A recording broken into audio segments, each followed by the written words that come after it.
Hi viewers, good morning. Hope greetings use பண்ணி நீங்கள் practice பண்ணிட்டு இருப்பீங்க அப்படின்னு சொல்லிட்டு so as I already said you have to open up your mouths. வாயை திறந்து பேசினா தான் இங்கிலீஷை ஃப்ளூவெண்ட்டாக பேச முடியும். So keep practising.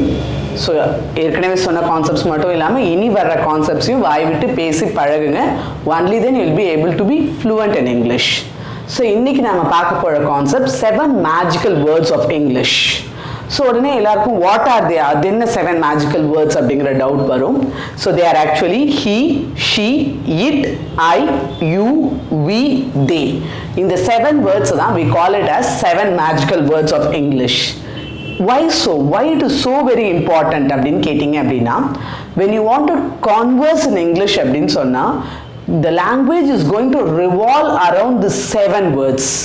ஸோ பேசிக்காக ஃபண்டமெண்டலாக இந்த 7 வேர்ட்ஸில் ஏதாவது ஒன்று இல்லாமல் நம்மளால் இங்கிலீஷில் சென்டென்சஸ் ஃப்ரேம் பண்ணுறது அப்படிங்கிறத யோசிச்சு கூட பார்க்க முடியாது அப்படின்னு சொல்லலாம். ஸோ அந்த அளவுக்கு ரொம்ப இம்பார்ட்டண்ட்டாக ஏதாவது ஒரு வேர்ட் அப்படிங்கிறது நமக்கு யூஸ்ஃபுல்லாக இருந்துகிட்டே இருக்க போகுது. ஸோ ஃபர்ஸ்ட் இதோட மீனிங் என்ன, ஏன் இது இம்பார்ட்டண்ட் அப்படிங்கிறத பார்க்கலாம்.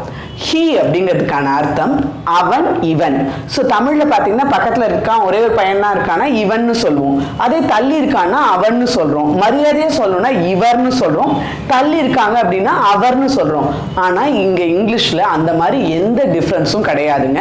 பக்கத்தில் இருந்தாலும் சரி, தூரத்தில் இருந்தாலும் சரி, சின்னவங்களாக இருந்தாலும் சரி, பெரியவங்களாக இருந்தாலும் சரி, ஒரு பையனை பற்றி பேச போகிறீங்க அப்படின்னா ஹீ அப்படிங்கிற வார்த்தை தான் நமக்கு யூஸ் ஆக போகுது.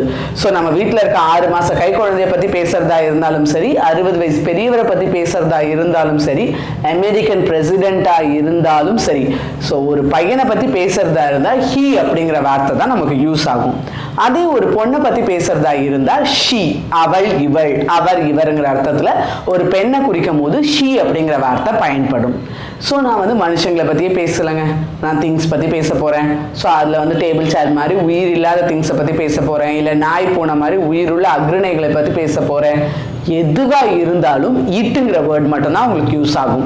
ஸோ மனுஷனை தவிர மற்ற எதை பற்றி நீங்கள் பேசுகிறதா இருந்தாலும், so it can be a living thing or a non living thing, that doesn't matter.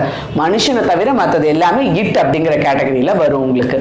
அப்படி இல்லைங்க, நான் மற்றவங்கள பற்றியும் பேசல, திங்ஸை பற்றியும் பேசல, நான் என்னை பற்றி மட்டும்தான் பேசுகிறேன், என்னோட ப்ராப்ளம் என்ன, எனக்கு என்ன தேவை அப்படிங்கிறத பற்றி மட்டும்தான் பேச போகிறேன் அப்படின்னு சொன்னீங்கன்னா ஐ அப்படிங்கிற வார்த்தை பயன்படும். நான் அப்படிங்கிற அர்த்தத்தில் நமக்கு யூஸ் ஆகும். இட்டுங்கிறது அது இதுங்கிற அர்த்தத்தில் பயன்படுச்சு. இப்போ ஐ அப்படிங்கிறது நான் அப்படிங்கிற அர்த்தத்தில் நம்மளை பற்றி பேசுறதுக்கு யூஸ் ஆகும். ஸோ இல்லை எனக்கு ஆப்போசிட்டில் ஒருத்தர் இருக்காரு, அவர்கிட்ட நான் ஒரு சில கேள்விகள் கேட்கணும், அவரை பற்றி பேசணும் அப்படின்னு நினச்சிங்க அப்படின்னா நீ அப்படிங்கிற அர்த்தத்துலையும் சரி, நீங்கள் அப்படின்னு மரியாதையாக சொல்லணும்னு நினச்சிங்கனாலும் சரி, யூங்கிற வார்த்தை தான் நமக்கு யூஸ் ஆகும். ஸோ நமக்கு ஆப்போசிட்டில் ஒருத்தர் தான் இருக்காங்க, மரியாதை இல்லாமல் நீன்னு சொல்கிறதா இருந்தாலும் சரி, மரியாதையாக நீங்கள்னு சொல்லணும்னு நினச்சிங்கனாலும் சரி, இல்லை ப்ளூரலாக நிறைய பேர் இருக்காங்க நீங்கள்லாம் அப்படின்னு சொல்லணும்னு நினச்சாலும் சரி, யூங்கிற ஒரே வார்த்தை தான் நமக்கு இங்கிலீஷில் யூஸ் ஆகும். அப்படி இல்லைங்க, நானும் என் ஃப்ரெண்டும் சேர்ந்து இதை ஒர்க்கை பண்ணலான்னு இருக்கோம், ஸோ நாங்கள் 2 பேர் அப்படின்னு சொல்லணும், நாங்கள் அப்படின்னு சொல்லணும் அப்படின்னா வி அப்படிங்கிற வார்த்தை நமக்கு பயன்படும். நாம், நாங்கள் அப்படிங்கிறதுக்கு விங்கிற வார்த்தையை பயன்படுத்தலாம். ஸோ அப்போ 2 பேருக்கு மட்டும்தானா? அப்படி கிடையாது. நீங்கள் ஒரு விஷயத்தில் இன்வால்வ் ஆயிருக்கீங்க, உங்கள் கூட ஒருத்தருக்கு மேலே எத்தனை பேர் இருந்தாலும் வி அப்படிங்கிற வார்த்தையை தான் பயன்படுத்த முடியும். இப்போ இந்தியர்கள் நாம் அப்படின்னு சொல்லணும்னு நினச்சிங்கன்னா கூட வி இண்டியன்ஸ் அப்படின்னு தான் சொல்லணுமே தவிர we humans, we Indians, so எத்தனை கோடி பேருங்கிறதெல்லாம் முக்கியமே கிடையாது. நானும் அதில் இன்வால்வ் ஆயிருக்கேன், என் கூட ஒருத்தருக்கு மேலே எவ்வளோ பேர் இருந்தாலும் நான் விங்கிற வார்த்தையை பயன்படுத்துகிறேன்.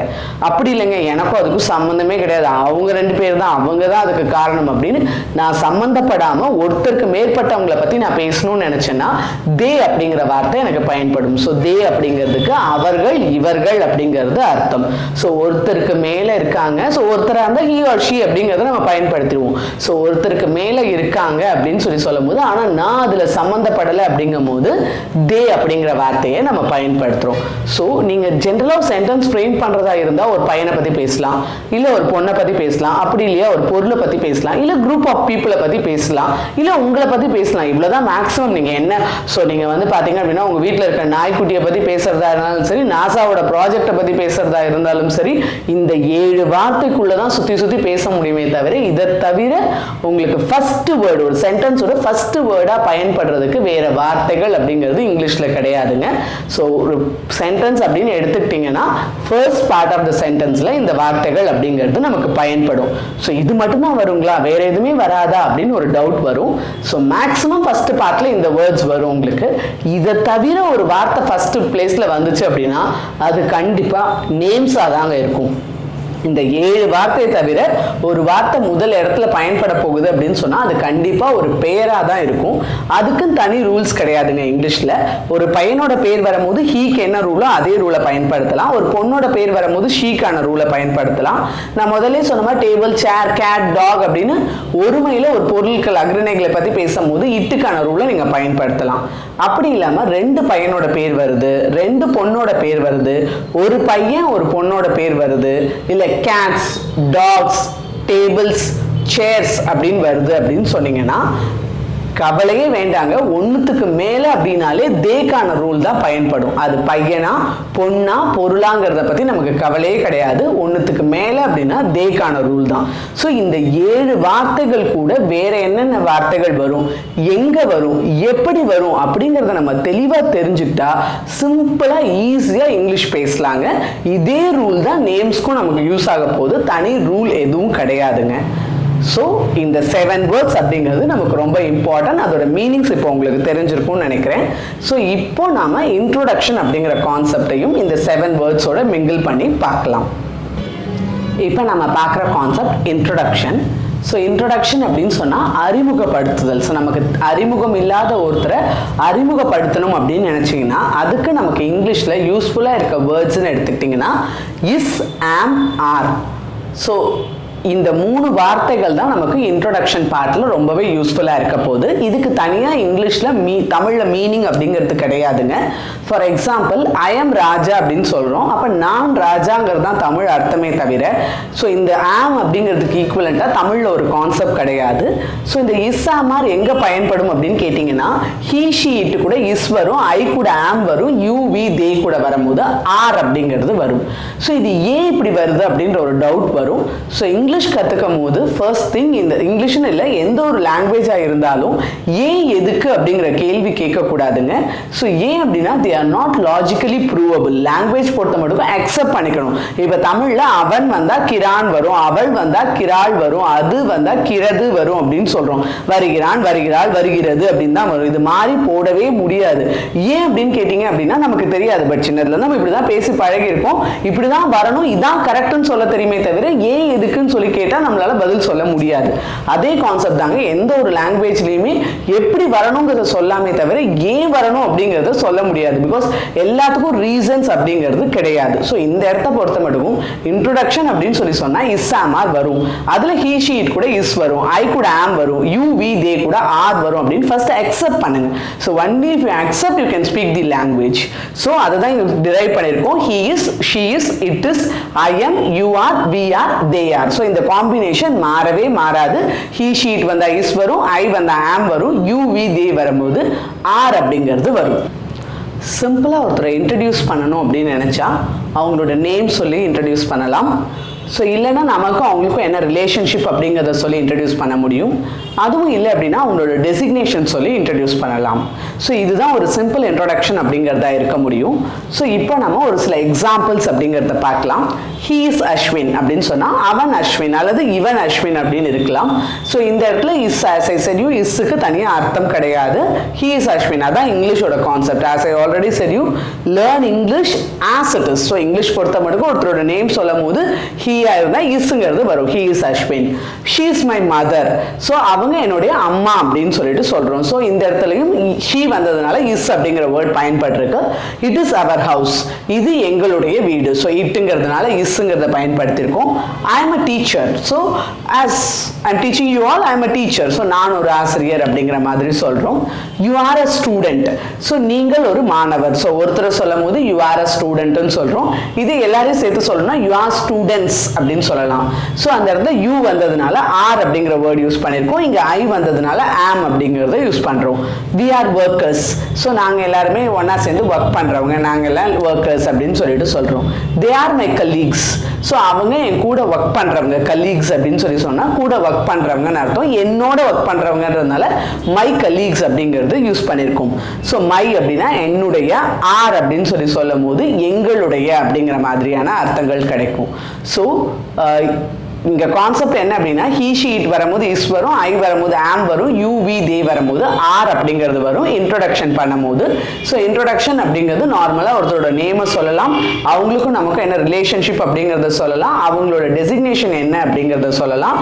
இதை சொல்லும் போது கண்டிப்பாக சென்டென்ஸில் சப்ஜெக்டுக்கு ஏற்ற மாதிரி, subject is nothing but he she I you we they it அப்படிங்கிறது தான் சப்ஜெக்ட்னு சொல்கிறோம். இந்த 7 words we call it as subject. So இந்த சப்ஜெக்டுக்கு ஏற்ற மாதிரி இஸ் ஆர் அப்படிங்கறத யூஸ் பண்ணலாம்.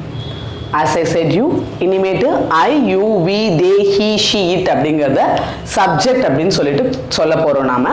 ஸோ சப்ஜெக்ட் அப்படின்னு சொன்னாலே இந்த 7 வார்த்தைகள் தான் உங்கள் ஞாபகத்துக்கு வரணும். ஸோ இந்த சப்ஜெக்ட்ல டிஃப்ரெண்ட் ஃபார்ம்ஸ் அப்படிங்கிறது இருக்கு. ஃபர்ஸ்ட் நம்ம இதோட பொசசிவ் ஃபார்ம் அப்படிங்கிறத பற்றி தெரிஞ்சுக்கலாம். பொசசிவ் அப்படின்னு கன்ஃபியூஸ்லாம் ஆக வேண்டியது இல்லைங்க. உடைய, தமிழில் உடைய அப்படின்னு சொல்றது தான் இங்கிலீஷில் பொசசிவ் அப்படின்னு சொல்கிறோம். ஸோ இப்போ மை அப்படின்னு சொன்னீங்கன்னா என்னுடைய அப்படிங்கிறது அர்த்தம். யுவர் அப்படின்னு சொன்னீங்கன்னா உன்னுடைய, உங்களுடையங்கிறது அர்த்தம். அவர் நம்முடைய, எங்களுடைய. தேர் அவர்களுடைய, இவர்களுடைய. ஹிஸ் அவனுடைய, இவனுடைய, அவருடைய, இவருடைய. ஹர் அவளுடைய, இவளுடைய. இட்ஸ் அதனுடைய, இதனுடைய. ஸோ நம்ம சப்ஜெக்டுக்கு ஏற்ற மாதிரி ரிலவெண்ட் பொசசிவ் ஃபார்ம்ஸ் அப்படிங்கிறத நான் எழுதியிருக்கேன். ஸோ இதுக்கான உடையங்கிற மீனிங் சேர்த்துக்கிட்டீங்க அப்படின்னா இந்த வேர்ட்ஸ் உங்களுக்கு கிடைக்கும். ஸோ சப்ஜெக்ட்ஸ் அண்ட் இஸ் ஆம் ஆரை யூஸ் பண்ணி சிம்பிள் இன்ட்ரோடக்ஷன்ஸ்க்கான எக்ஸாம்பிள்ஸ் அப்படிங்கிறத இப்போ பார்க்கலாம். ஸோ ஒருத்தர் தன்னை செல்ஃபாக இன்ட்ரடியூஸ் பண்ணுறதா இருந்தால் ஐஎம் அப்படிங்கிற ஃப்ரேஸ் அவங்களுக்கு யூஸ் ஆகும். ஸோ இங்கே அனிதாங்கிறவங்க தன்னை பற்றி என்ன சொல்கிறாங்க அப்படின்னு பார்க்கலாம். I am Anitha. ஸோ நான் Anitha. I am a graduate. நான் ஒரு பட்டதாரின்னு சொல்லியிருக்காங்க. ஸோ பிஏ பிஎஸ்சி முடித்தவங்கள கிராஜுவேட் அப்படின்னு சொல்லுவோம். I am front office executive. So அவங்க ஒரு ரிசப்ஷனிஸ்ட் ஒர்க் பண்ணுறாங்க. ஸோ ரிசப்ஷனிஸ்ட் அப்படிங்கிறதுக்கு ஃப்ரண்ட் ஆஃபீஸ் எக்ஸிக்யூட்டிவ் அப்படின்னு இன்னொரு வார்த்தையும் பயன்படுத்துகிறாங்க ஆஃபீஸ் செக்டாரில். ஸோ அந்த டெசிக்னேஷன் யூஸ் பண்ணியிருக்காங்க. I am from Ambattur. So நான் அம்பத்தூர்லேருந்து வரேன், அம்பத்தூரில் இருக்கேன், என்னோட வீடு அம்பத்தூரில் இருக்குது அப்படிங்கிற அர்த்தத்தில் சொல்கிறாங்க. ஐ எம் அ ஹார்ட் ஒர்க்கர். நான் ஒரு கடின உழைப்பாளி அப்படின்னு அவங்க தன்னை பற்றி சொல்லியிருக்காங்க. இதே ஒரு பையனை பற்றி இன்ட்ரடியூஸ் பண்ணுறதா இருந்தால் ஹீ இஸ் அப்படிங்கிற ஃப்ரேஸ் நமக்கு யூஸ் ஆகும். ஹீ இஸ் நவீன் அப்படின்னு சொன்னீங்க அப்படின்னு சொன்னால் அவன் நவீன். He is a postgraduate. So MA MSc முடித்தவங்கள போஸ்ட் கிராஜுவேட் அப்படின்னு சொல்லுவோம். So he is a postgraduate அப்படின்னு சொல்லியிருக்கோம். He is a trainer. So என்ன மாதிரி சொல்லிக் கொடுக்குற ஒருத்தர் அவரும். So he is a trainer அப்படின்னு சொல்கிறோம்.